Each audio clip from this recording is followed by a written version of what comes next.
increase yields and make your bud more frosty? Well, then pay attention to these upcoming tips as we sit down with Chad Westport. On this episode of Organically Blunt, Jay Blaze sits down with Chad Westport to talk about how to maximize your yield. We're going to dive into things such as light height, adjusting the correct pH level, and how to inspect your leaves for bugs. We'll dive into tips and tricks that'll maximize your yield and increase your terpenes while setting the right environmental controls for your grow. So grab a pen and a paper and get ready to write down these tips of what to do and what not to do in your next grow. Are you ready to get bigger yields? Good evening, everybody. Welcome back to Organically Blunt. I am Jay Blaze, and this evening I have the pleasure and the opportunity to speak with the greatest Chad I know, Chad Westport. I was trying to make it great, but I think the intro did a good job. I'm playing with them intro. Yeah, I'm starting to play with them a little bit. I'm trying to create hooks and trying to get you guys interested in the show without actually putting an intro on the show, because I heard that you lose people's attention if you have too much going on in the beginning. So I've experimented with that. You're on to it. I've experimented and I watched the data. Yep. So we'll see how it works. We're playing with different things and trying to adjust things here. But for the people that don't know who you are, I'd love to dive into it with you, Chad. And I'd like to let people know, your background with cultivation, but how also this plant has changed your life a little bit too. So if you don't mind sharing that with us, we'd love to listen. Thank you, man. I love that question because the plant is very important to me. Like, this plant serves a great value to me, just kind of medicinally, improving the quality every day of my life.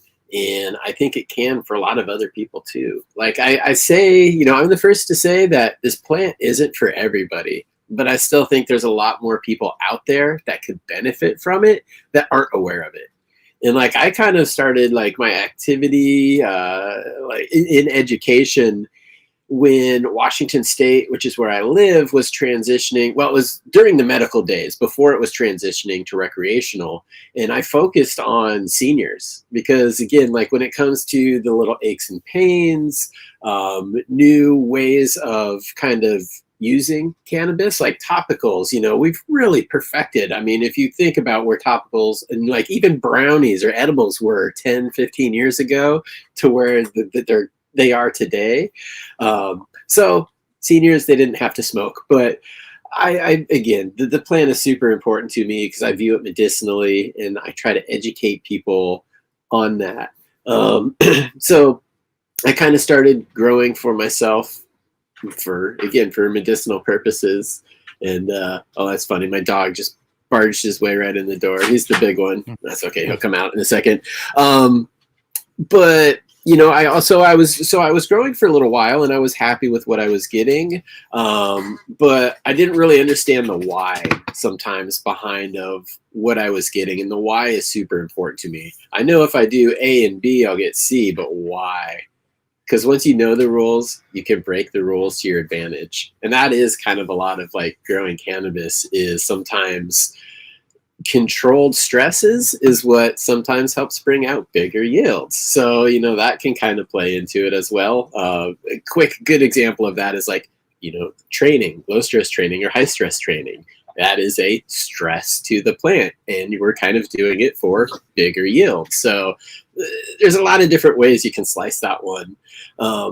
So having done it myself and then wanting to know the why, I'm an audio engineer by trade, did that for a long time and worked at a job where that's what I did. It was very specific. And that company, after 30 years, sold its business. And because I was so specific to what I did and they were so rad, they arranged with the new company to cover tuition for all of us because we're so specialized to go back to school and get retrained. So I'm like, all right, this is perfect. It had just gone recreational in Washington.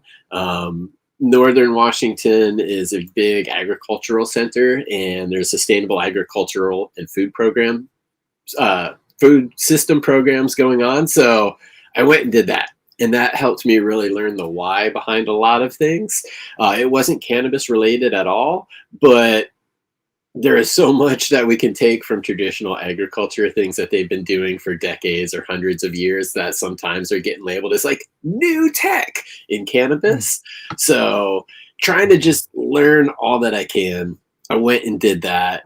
And then that, that led to me working commercially. So I do have commercial at the time, and I'd have to fact check myself because I don't know if it still is. But at the time, it was the largest indoor facility in the state.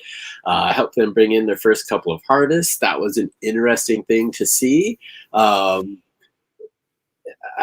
So 60,000 square feet. There were probably, at the time, we had 25 cells going. Each cell had 600 plants. So, I mean, thousands and thousands of plants in this place. It's hard to do. I mean, they pulled it off well, but it's hard to do with the attention to detail that I'd love to see, particularly in like a craft cannabis setting. So I kind of left that. And when I did, I was like, man, I really need to, I want people to grow. The old forum saying was overgrow. So I really put my mind and heart and attention to starting creating videos, just like little tutorials, helpful things, just opinions on some cannabis topics, doing that. And I caught on. So that, led to more shows, more channels, interviews like this. That led to me writing. Some of the connections I made while I've been in Amsterdam. I go there every year. Started working for Sensi Seeds, doing some writing. This leads to writing for Skunk Magazine, writing for ILGM, writing for A Pot for Pot. I mean, sorry, that's kind of long-winded, but that's like the start to the current day of how I've been involved with cannabis and a little bit of my background too. There is some training in there. I have worked commercially, but I really have a passion for the home grower, man. That's who I want to see succeed. Because that's where I think the biggest impact's going to be made with this plant, is on an individual level. Yeah. Definitely, and I don't mean to off course here, but I can relate to that, because just last night on our local news, and one of the headline stories was Michigan recreational cannabis dispensaries are closing their doors at a record rate right now because they got into it. The money was good in the beginning, but they really didn't know what they were doing. And now that everything is phased out and that grant or that money they've gotten is all used up, well, now they have to shut the doors because they don't know what else to do. And the ones that are truly a craft cannabis here in my town are the ones left standing. I mean, we've got 3 micro grows here in my town, and Good. last I knew, we had 21 dispensaries, and we're not a big Ooh. city.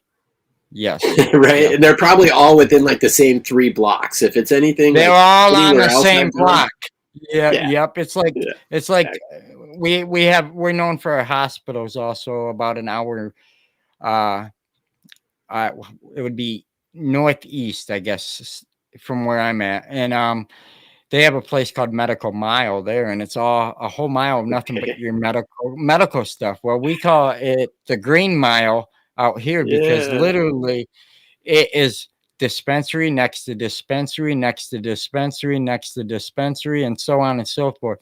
Like, you have one that does aeroponics, you have one that's hydroponics, you have one that's cocoa, you have one that's and the names the names just get more and more ridiculous every time, because one will go out of business and then somebody will buy it, the building or something. I'm not into the market, so I don't understand it completely, but somehow somebody takes it over, and this current one has been changed hands 5 times in the past 3 years, and it's like, okay, and now the name of it is like the worst of them all, and it makes it not only sound like it's ghetto, but it makes you wonder, like, is that building, it stands up to its name, because they called it the Trap.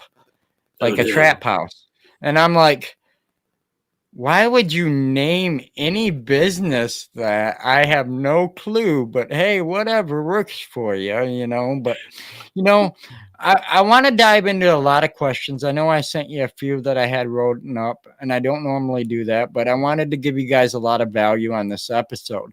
And that being said, you know, I want to give the newer growers some more tips, but also hopefully you guys that are advanced growers out there have something you can take away from this, or you can even contribute in the chat here. So, you know, that being said, you know, I'm gonna act like I'm a complete green grower here, and I'm gonna ask really layman term questions. And the first one being, you Awesome. know, let's say I germinated. We're past all that. We're talking about increasing your yields, guys. So we're not getting into germination or all the stuff that comes prior to that.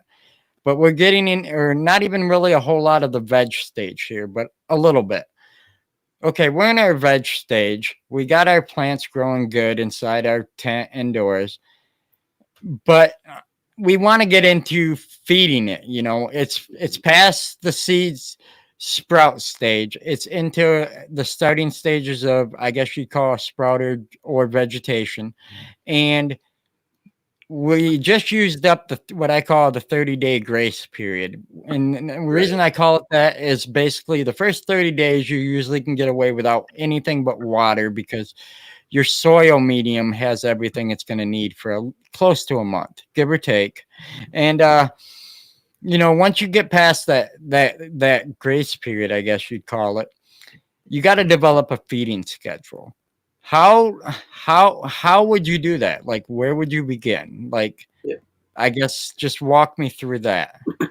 Yeah, no, definitely. And yeah, that's a great tip you've already given, new growers that experienced growers might be aware of, but you don't need to start feeding that seedling right away. And Right. sometimes that's, people just want to start pumping it full. A big tip is more is not always better. So you don't get double the yield if you double the ingredients, which I probably thought that at one point too. Because I mean, logically, you're like, well, I'm giving it twice what it needs. So good, Right. good, good tip out of the gate there.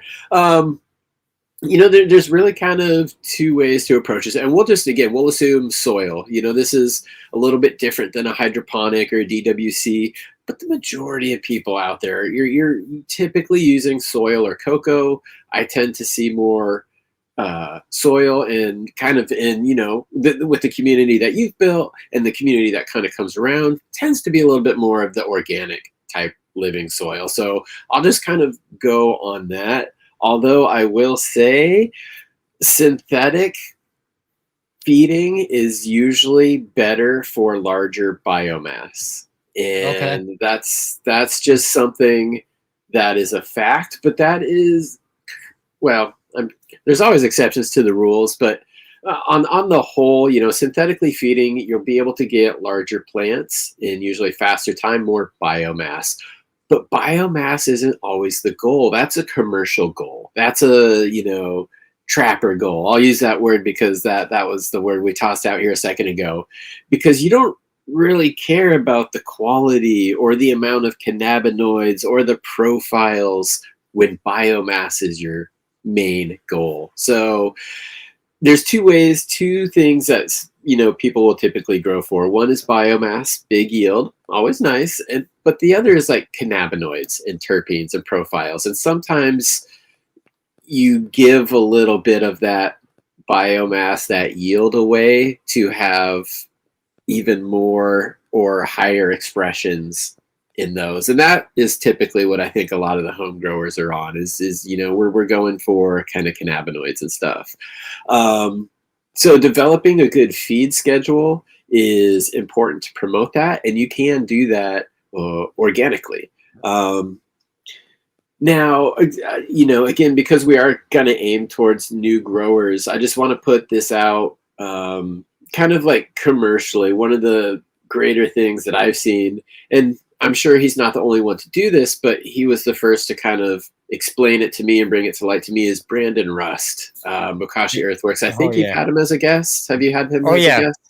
He's a Good. good Good. friend of mine. I talk to him on a weekly basis. You know, Nice. I think you're in there too. They got a big chat that they like to do, and they keep me involved in it. When I have a lot of questions or a dumb one, as I call it, even though the one's no questions dumb, I tend to ask in there because it's got a lot of knowledge in that chat. Yeah, and I completely agree. I'm a huge fan of his. I root for that guy. He's very smart, and I've learned a lot of cool things from him. And one of them is, again, commercially, this is what makes the most sense, and this ultimately, I think, will be how it's done. But commercially, you're typically, well, a lot of times you're monocropping, or at least in a room you're monocropping, so you can set one feed schedule to everything. Or even just in the case of like living soil beds, which he consults a lot on, you've got one strain in there. So what he's been able to do is, through running the same strains time and time again in the same soil beds, is he's able to do soil tests. And so let's just use OG as an example. So you're growing a bed of OG. You've done your soil test, you've amended the soil, you know what the levels are. You go through the entire grow, and then you test the soil, and you're like, okay, well, it's like these levels fell to here and these levels only fell to here. You see kind of what the plant took. Now, if you do that a few times with that OG in that soil, you might see a pattern developing, which is rad because that will help you develop a feed schedule. To get even more specific, like dial down to, okay, well, it's, I see I need to add more phosphorus because it gets really depleted by the end. What time do you add that? And he accomplishes that. And this is something that, with, if you have enough funds, you can still do it at a home level. Soil tests aren't terribly expensive, and we could cover that in a little bit. But what he has done is, there's two things. There's testing the soil, because the soil test, if you know what you started with, a soil test is going to tell you what is remaining in the soil, what is the balance, what are the ratios, what is available. But it doesn't tell you what's actually in the plant. To find out what is actually in the plant, you do a sap analysis test. And it's kind of similar to the soil. It can tell you the percentage of nitrogen and phosphorus and calcium and all the stuff that is inside of the plant. So, and what he's done to get even more specifically, because they're growing that same OG in the same beds time after time, he's able to test it each week and see those levels, what is gone from the soil and what is actually in the plant. And through that, you can get a hyper specific feeding schedule. And you can even do that organically, which, we all know, or, new growers, organic ingredients aren't immediately plant available. That is a huge difference between organic and synthetic. Synthetics, you put them down, they're in a plant available form. The roots are able to take them up, bring them into the plant, and immediately benefit through it. Not how organics work. So if you're doing these tests, you're able to do that in the yard. So it's important to inspect. Yeah, absolutely, Huckergram, sorry. There's even been examples, and I think it was, another guest you've had on here, Jeremy from Build a Soil. I remember him telling the story, and even more recently, Tad from Kiss Organics. It's amazing how sometimes people miss these details, like he just mentioned, because you're buying and this is by the yard, you're getting a big pallet, you're setting up those 8x8 beds or 8x12 beds, whatever they are.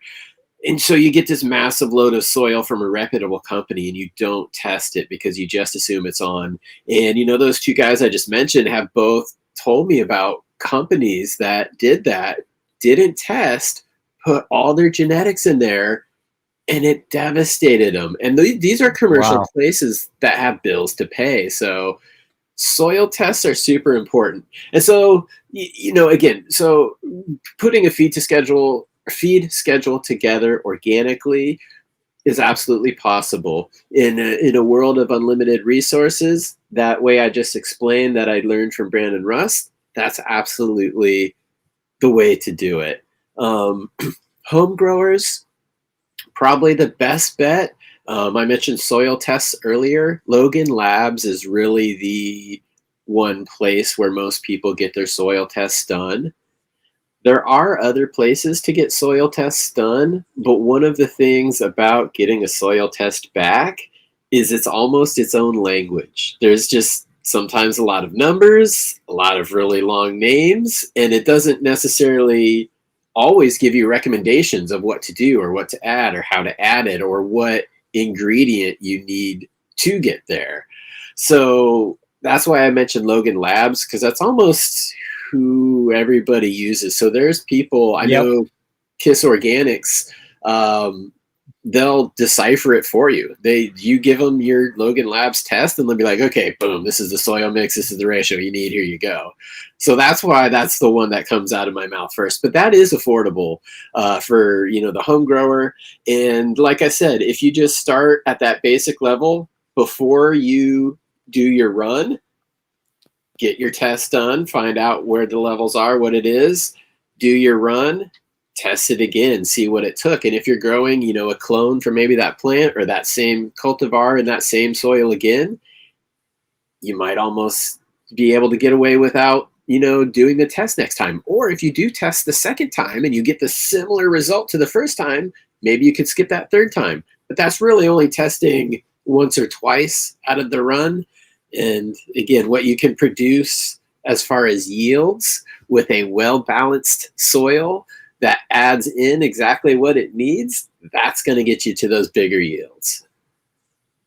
Definitely, and you also mentioned earlier, some of the training techniques that they should be checking into. And I want to touch on them a little bit too, because it kind of goes hand in hand there. You want to increase your airflow on these plants as well.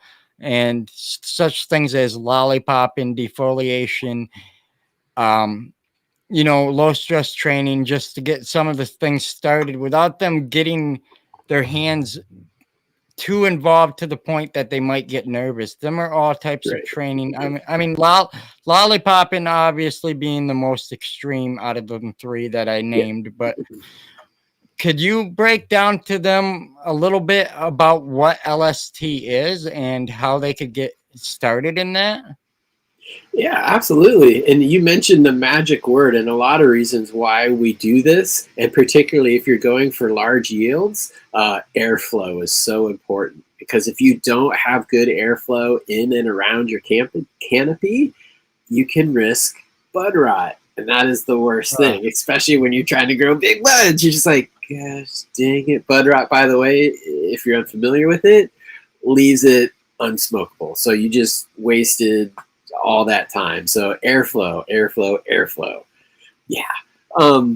Low stress training. There's a few things. Probably the more common is just like bending branches down. Like you're not snapping the branch, which is something you could do. That's a different technique. Oh yeah. But just laying, just laying it down. I actually do. I don't have a clip right here, but I use like little binder clips.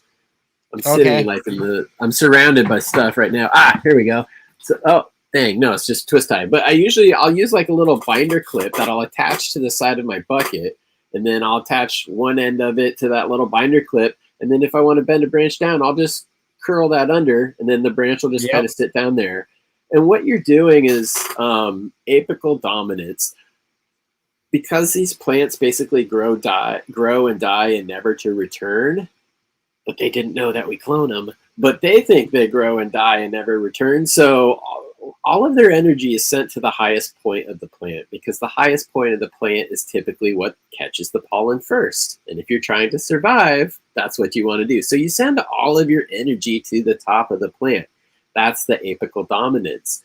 And what you're doing by some of the low stress training and laying branches down is, instead of like one apical dominant cola, you're kind of creating numerous branches, and if they all share the same height, then a lot of that growth energy is getting evenly distributed, and that's another thing that leads to larger yields. But that is just the simple low stress training technique. I'm sure people have probably seen those grids that they have over the plants. Those are scrog nets. That's another way. If you don't want to tie them down and bend them down. Sometimes people use scrog net, and it grows up to the net, and they just tuck it under the next square, and that's how they Yep. keep it level. So yeah, that's a really great low stress training technique without having to cut on the plant, like lollipopping. Lollipopping is a high stress technique. I still recommend it, but for the new grower, for myself included, it is so hard to cut off a branch. You're like, but a bud is going to grow there. But I promise, sometimes cutting these things off will lead to bigger yields in the end. But that's Oh high yeah, stress. Start with the low stress for now. definitely. So, I got a lot of people I got to shout out and give them thanks to being in the chat here, and a couple people that have just been supporters for a long time. Untrained Astronaut has a show. I want you guys to make sure you check his show out Wait, as can you? well. I'm not trying to twerk for you. I'm just trying to show you my shirt. I've got his shirt Oh, look now. at that! Look at that! Speak of the Woo, look at devil. that. Wearing the Yeah, shirt right now. there we go. Thanks for the Definitely, shirt. And I caught you on there last. I think it was last night, or maybe it was the night before. Every day is the same for me, honestly. I know that sounds bad, but No, I feel um, you, bro. I feel you. I work 7 days a week, 16-hour days. So I every day is the same. But um, you know, I heard it. I listened to the show that you were on with him recently as Thank I you. went to sleep last night. I want to say it was last night, and I learned that you are into audio, and I learned that you're into music and entertainment and a few other things, and things I didn't know. That was cool, definitely. So I'm gonna point people that way if they want to learn some things they don't know about the famous Chad Westport. But I did receive your phenos, and I gave three or four of them to Country Roots, who is a geologist who makes all my soil here in town, because he likes to play around with different things, and I know he'll treat them how they should be treated. And I told him, I said, you can't get these anywhere. These are sacred. So that's what I told him.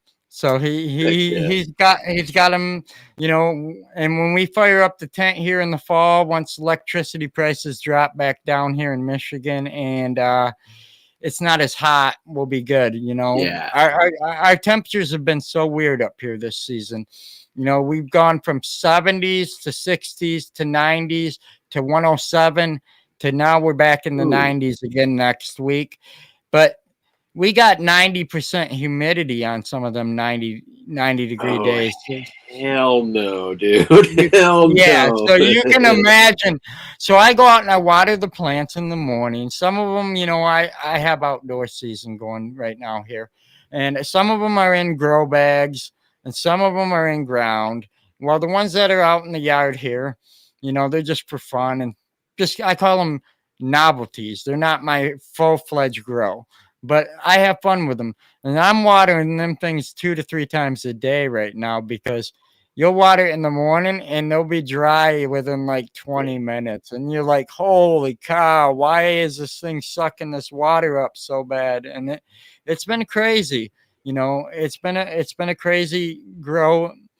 But I want to dive into some issues on the indoor side of things, because I know you're Yeah. familiar with a lot of them. And Lord. some of the things that maybe you could point out just off the top of your head that maybe a lot of these newer growers would experience, or may come across in their grow, because it's common to make that type of mistake, or like, for example, white flies, or even gnats. Ooh. You're gonna get them sooner or later. I hate to put it that way. You Oh, just yeah. are. You are. You will. And it could be nothing you do. It could just be the bag of soil you choose to buy. Exactly. Like, that's usually how it happens. Definitely. Oh, So, yeah. I say that with that face. I'm like, too soon. I'm still trying to recover from the worst outbreak of fungus gnats that I've had. I oh want to yeah. say ever. Like it just got that bad that quick. I'm like, oh my god, it was the bagged soil, and I would kind of knock it down. There's a few ways to go about it. Like the best way, the ultimate way, probably the quickest way is beneficial insects, the SF nematode. That's in the soil, that eats the larva, that's really going to take care of the problem. It can be a little bit expensive because they have to ship. And I just learned this the other week from Tad. I'm like, why is it so expensive? And, it always comes in way more than I need. But there's a certain critical mass that they have to guarantee you have X amount when it receives to you. And I mean, these things are shipped overnight. They're shipped in little cooler packs, but you can't just ship like this much and expect a viable number to be reach the destination. So that's why sometimes it can be a little bit expensive. And if you have just a couple of pots, it might not be what you want to do. But that's a great solution. SF nematode, it's a beneficial insect. What I've done for this and what a lot of people do, there's this thing called mosquito bits. It has BTI, Bacillus thuringiensis, and then the subspecies is like Israelis. Again, it's a beneficial. And what that does is that, again, it kind of kills the larva in the soil too. So it's something where you water, it's in granules, you soak it in the water, then you hand water the top of the soil. It goes in, you do a few repeat applications, and it should take care of them. So that's usually the way smaller pot growers or home growers will get rid of them. Again, if you had a big bed, I'd probably go to the SF nematodes first. But yeah, they can, not only are they annoying, but I do have a picture up on my Instagram, and it was something that I saw while I was trimming. It's down a little bit, but you just see like a pair of wings, and it's surrounded by trichomes and what little white hairs, which were mold. And it was just this tiny little speck while I'm trimming. Wow. I'm like, well, that's interesting. White specks shouldn't be on anything I'm cutting. So I put it under my, cool magnifying glass, and I do. It was a fungus gnat that had got stuck in the trichomes, its body being organic, decomposed, and there was just that little bit of mold right around that spot. And I was like, commercially, that could fail your whole crop. As a medical patient supplier, that could be very damaging for someone who's immunocompromised or has lung problems. But just for me, like, as a sense of pride, I was like, oh my gosh, that's another kind of just hidden side effect that you don't think. You're like, the fungus gnats don't really hurt the plants. They're annoying. I've got yellow cards. They'll stick to it. They'll go away. But no, deal with them because they do have bigger consequences. But I was saying I kept reinfecting myself because I would go back, and I didn't figure out it was the soil lot that I bought that time until I would put out new clones and new soil. Then all of a sudden I'm like, this fungus gnat problem is back. Why? I thought I nailed it.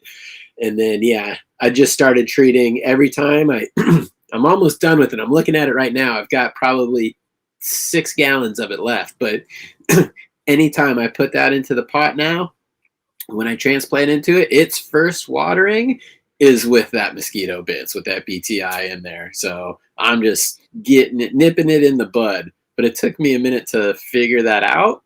And that's why I had the worst fungus gnat outbreak that I can remember. Well, you just taught me some things, and it leads me to another question, because I grow in a 5x5 with a 3x3 grassroots living soil bed. That's one of my setups. And I have it plumbed into a 15-gallon reservoir blue mat system with the blue soak. And I got a custom manifold I built and all that stuff. But my question is, can I put the mosquito dunks or bits, as people call them, into my reservoir and make it effective that way? You can. They're little granules. They look like, I don't know if you've ever seen the cereal grape nuts.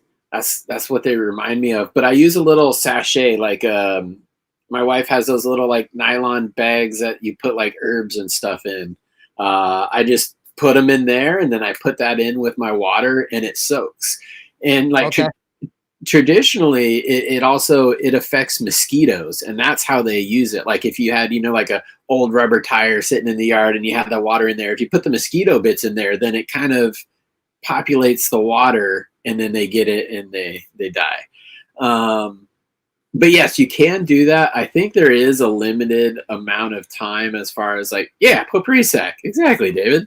I think there is a limited amount of time for the efficacy. Like 4 days later, I wouldn't expect it to be nearly as effective as you did, because it typically, for the sake of fungus gnat larva, they say soak it for 30 minutes and then apply it. So that's Okay. kind of what I try to do. There's definitely been times where I've left it soak for a couple hours and then I apply it. But yes, you can apply directly to the reservoir. Just put it in one of those little sachets or potpourri sacks.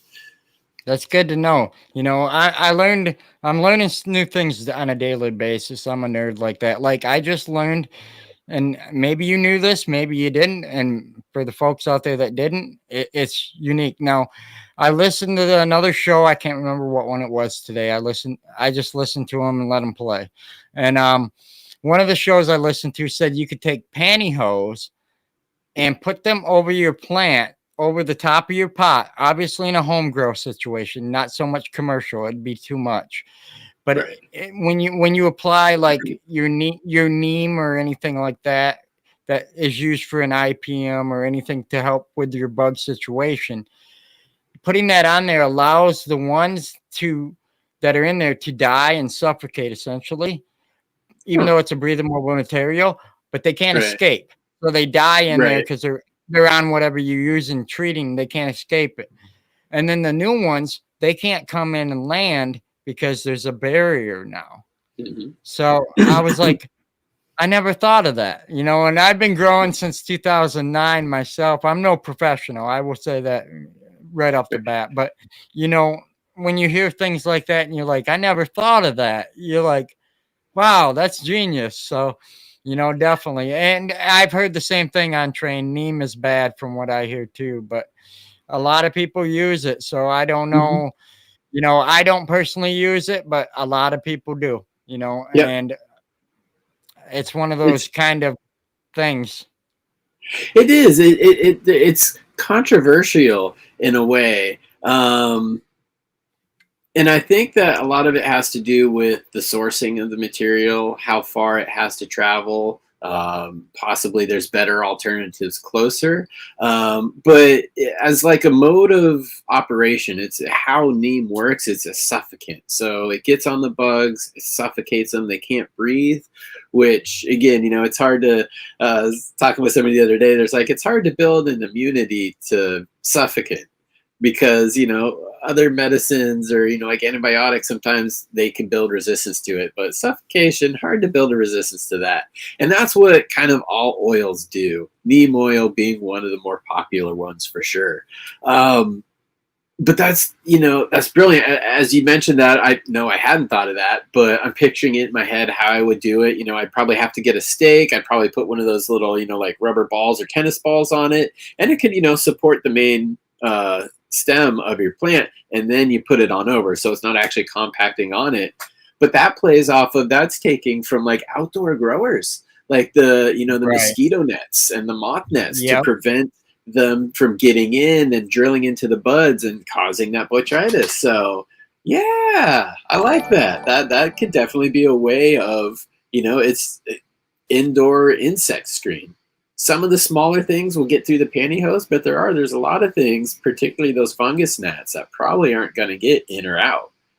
So Right, exactly. And yeah. that's my biggest thing indoor. I've had my share, especially when I first started playing with the blue mat system and getting it dialed in. I'm not going to tell you guys the honest truth how many times I've flooded my tent. Let's just say a hand. Just one hand. That's it.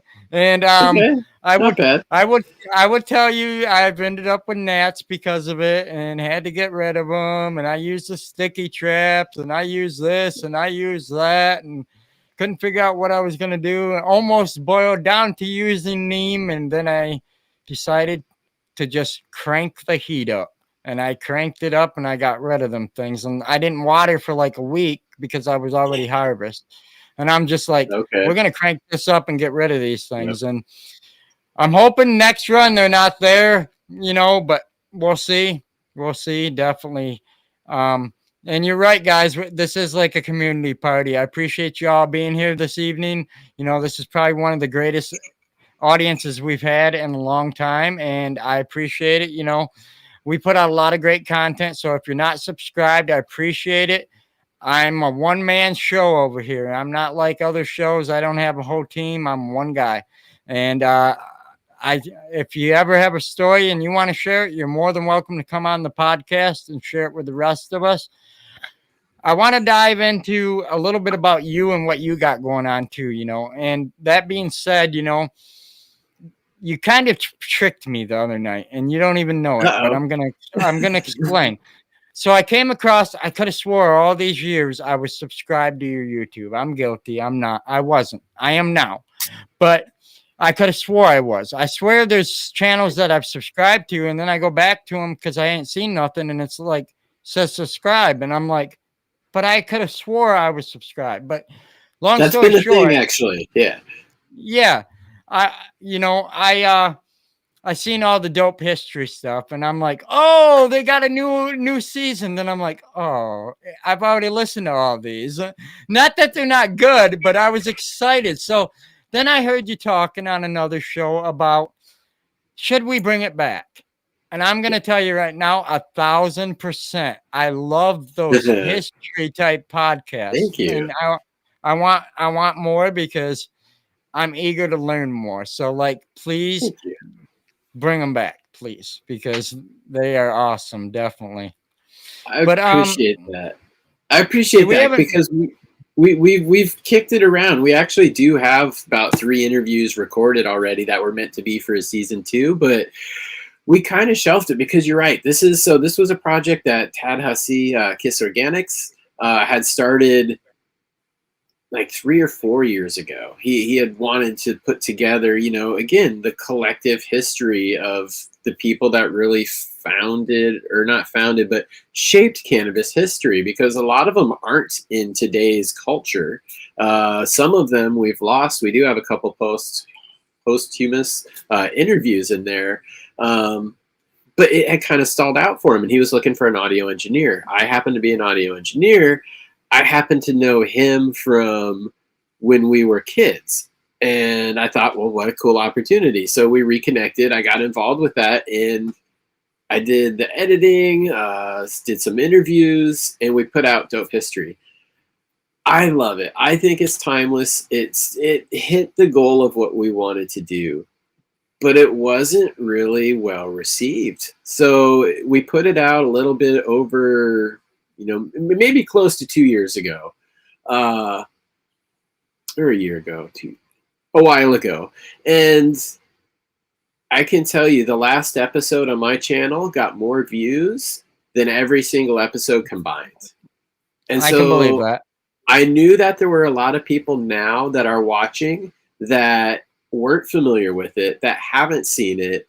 And again, me feeling that it's still timeless, like Star Wars, man, it's 40 years old. I could still watch it like it's brand new every time. So I was hoping it would be timeless, and I hope more people would resonate with it. So yeah, sorry to fool you there, but I am glad that people are enjoying it, listening to it. And I've had some people in the comments like, man, I never knew of this or heard of this person, and that is the biggest compliment to Tad and myself, because that was our goal. Yep. So thank you.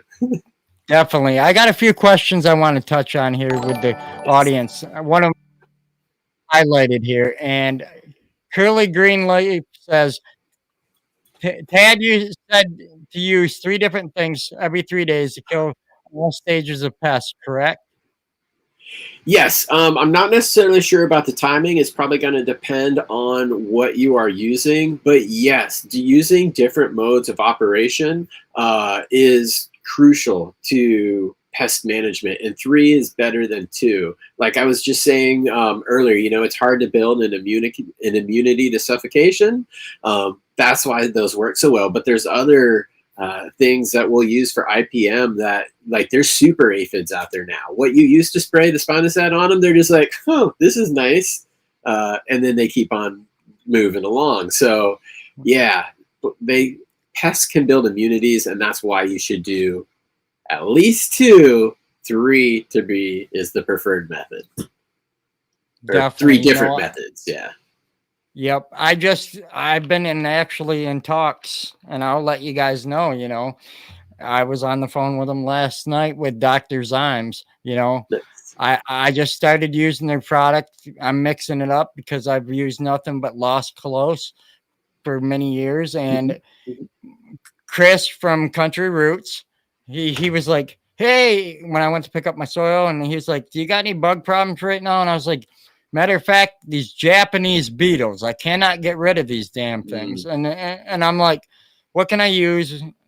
And he's like, well, spray it with this Dr. Zymes and get yourself some Bacillus, which I had some of that from Extreme Gardening. I might be pronouncing it wrong. I'm not good with the big words, but it's all Latin, literally. yeah. And so I applied that 2 days in a row, and I applied for 3 days in a row the Dr. Zymes, and then I also did the Lost Close. Maybe I so-called over medicated, but they were looking. My outdoor wasn't looking too good, and now they're looking great, and I'm like, good, awesome. I had grasshoppers landing on them and Japanese beetles. And like you said earlier about the LST, how, you get, or you top, kind of like topping, you take that top one and it redistributes that energy. Well, I got to the grow and I had an earwig that it looked like an earwig anyway, burrowed itself in the top of my C99 and Cinderella 99 for you guys that don't know what that is. And the whole top of the plant was bent over and everything was shriveled. And I'm like, there goes the king bud. I'm like, oh, great. I'm like, well, I guess I topped this plant. So I cut it clean. I got a razor blade, new razor, cut it clean. I'm a little OCD. I wiped it down with rubbing. I carry rubbing alcohol in my car.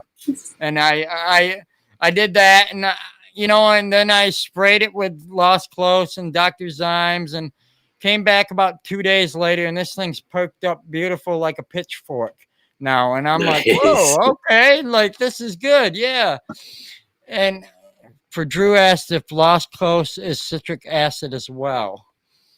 I would have to dig into the ingredients. I don't know them off the top of my head. Last I knew that it was all organic and kind of like a peppermint oil based. Yeah. Yes. So a lot of times it is. So citric acid too can be used to adjust the pH. But I know like limonene, just the terpene itself is heavily used as like an insect repellent. That's actually why we think some plants produce limonene as a terpene is as a natural insect repellent. But citric acid, that kind of reminds me of it too. So I'm wondering if he's talking there. I personally have not used that Losco, so I don't have a frame of reference for this question. But I was in my head wondering if that's what we were talking about there.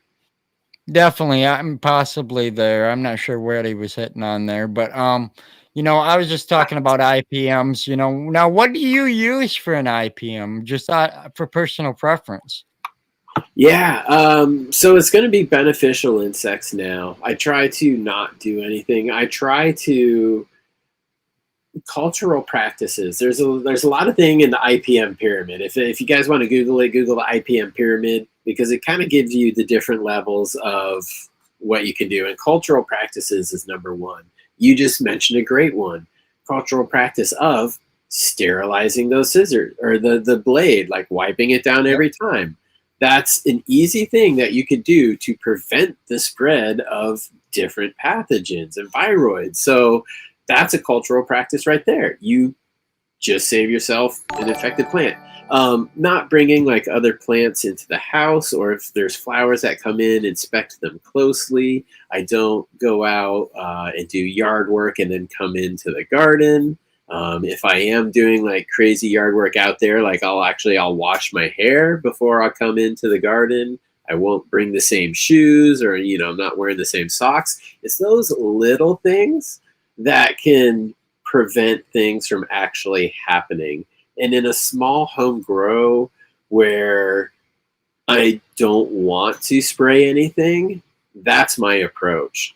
Commercially, you have to be proactive. You have to have, your three modes of destruction, basically, and you spray that as if you always have something, because financially that's destruction. But myself, how I approach it, cultural practices, but because I did have that fungus gnat outbreak and the first bug problem I've had in over a decade, beneficial insects. I've got it under control. Beneficial insects will get the rest of them.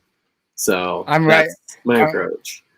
I'm right there with you, untrained astronaut, on that. I love praying mantis, how they look. They're cool, but keep them in the picture, because I don't want them on me. And I'll tell you what, if one of them landed on me, you want to see a grown man scream like a little girl, I'm going to flip out. I'm going to tell you that right now. And we joke about that all the time. Like, no way. If that, exactly. I don't like them neither, man. Like, I'm good. Like, ladybugs, nematodes are good. Anything creepy crawly, I'm not too much into, because I wasn't really a bug guy. I'm a country boy, but I was a guy. I was what you call a greaser. I was the guy in the garage in the country. I wasn't the guy out like playing with the bugs and the snakes and all that. No, that's not my forte. But hey, each to their own. But definitely, now that asks me, with your grow indoor, like ladybugs are a good thing for terps and other things and aphids and such and so forth. Would you let them, and do you let them go in your house? I have, and I haven't done it for God, over a decade, but I did in the past. And it was a garage grow that I had built a false wall in the garage. You'd never know, but they'd manage. I mean, eventually, like, I was finding ladybugs in my kitchen. I was like, oh, look, there's one over there on the pillow. And most of them just went into the light and fried themselves. But yeah, they if there's not enough food, they're not interested in sticking around. And if there's a bunch of them, they will eat it to where they're not interested in sticking around. So yeah, you'll get them everywhere. But I was hippie enough to embrace it. Be like, oh, cool. Hey, my parents, when they were alive, rest on their soul now, but this was prior to the pandemic. And I told him I was going to put ladybugs in my grow tent in the basement. And I remember my grandma saying, "You're not bringing those bugs in my house." And I'm like, oh, like, and I'm like, oh, okay, like, well, I guess there goes that. So, but, Yeah. it definitely, I don't know if I missed anything here, as far as we're getting close to the hour mark. I kind of want to hit on the question, what do you got going on and where can everybody find you at? Yeah, I appreciate that, man. Dude, I feel like we just started. Um, where can people find, what do I have going on? Going on right now. It's constantly the Chad Westport YouTube channel. That is one place where you can find me. That is where I have a lot of things going on, uploading, fresh content there. Weekly, you catch quite a few things. But I'm also doing a lot of writing, and you can really find a lot of that. And it's great for people who maybe want to refresh, or for new growers who are learning, step-by-step directions, or just some overviews of certain topics and their importance. Like Jay, my man, mentioned airflow earlier. Why is that important? How do you accomplish it? I've done a lot of articles for those companies I mentioned earlier. The easy way to find those is if you go to chadwestport.com, just click, there's only three options. There's work, there's store, and info. Click on info, and there you'll see little hyperlinks to ILGM, Sensi Seeds, Skunk Magazine, A Pot for Pot. you'll see those links. You could click there. It takes to the author page. It has all my articles listed out. So definitely check that out. Also links over there to the video section of the Chad Westport YouTube. And then finally, Instagram is just chad.westport. That's Instagram. Post some pics up and share cool stuff. So that's where people can find me. And that's kind of what I got going on right now. Good times. Awesome. Definitely. I want to remind everybody before we get off here, we do have a giveaway that ends tomorrow night at midnight on our Instagram. I'm giving away a Seedsman grab bag. It's some goodies. All you got to do is subscribe to the YouTube channel, tag 3 of your buddies on the post, and share the post, and you're entered. And we're going to do a live drawing tomorrow night at some point, and it'll be on Instagram. And I'll try to put it on here too, but I don't know if I'll be able to do it because I'll be on the road, and usually I can only stream one location, but we'll see. And we're going to give away some goodies. I don't know what I'll put in the bag. I've got all kinds of stuff laying around here, so you never know what you could end up with. But it is definitely, free for you to enter. I ask you to be in the United States if I'm going to cover the shipping. But if you want to enter and you're outside of it and you're willing to cover the shipping, you're more than welcome to enter. We're just trying to get this community bigger and give back to the caregivers in the community. So definitely, like I said, an hour went quick, definitely. And I appreciate you being on here, and I appreciate all the knowledge you dropped. And I look forward to hearing more of your knowledge in other locations across the net where there's so many great content creators. We got a few out here in the audience as well. Everybody stay safe, stay blunt, and stay organic, or as simple as it says, stay organically blunt. So you guys enjoy the rest of your evening and have a great night, everybody. Thanks for joining us. As we close this chapter of Organically Blunt, immense gratitude to our exceptional partners who fuel our growth journey. Seedsman Genetics, the seasoned seed bank with over 2 decades of experience. Grow Bag, your trusted storage solution to protect terps. Gorilla Grow Tent, crafting spaces for cultivating dreams. Kind LEDs, illuminating your green haven. Country Roots Soil and Amendments, nurturing roots for success. Atlas Seeds, a source of pure genetic treasures. Green Wolf Genetics, creators of botanic magic. Smoke and Stork Genetics, where passion meets potency. Humboldt Seed Company, committed to cultivating excellence. Extreme Gardening, elevating your gardening game. Rain Science Grow Bags, redefining plants' homes. 420 Fast Buds, pioneers of fast and furious growth. Captain Redbeard Seeds, sailing the seas of genetic innovation. Aero Mixer, the rheumatic heartbeat of your grow. Petra Tools, your trusted garden companions. SoFem Genetics, sowing seeds of FEMS and Build-A-Soil, building the foundation of your organic oasis. Lost Close Plant Therapy, healing and enhancing plant vitality. Unlock these exclusive deals with coupon code Organically Blunt at checkout. Until our next episode, stay connected and keep growing, and as always, stay organically blunt.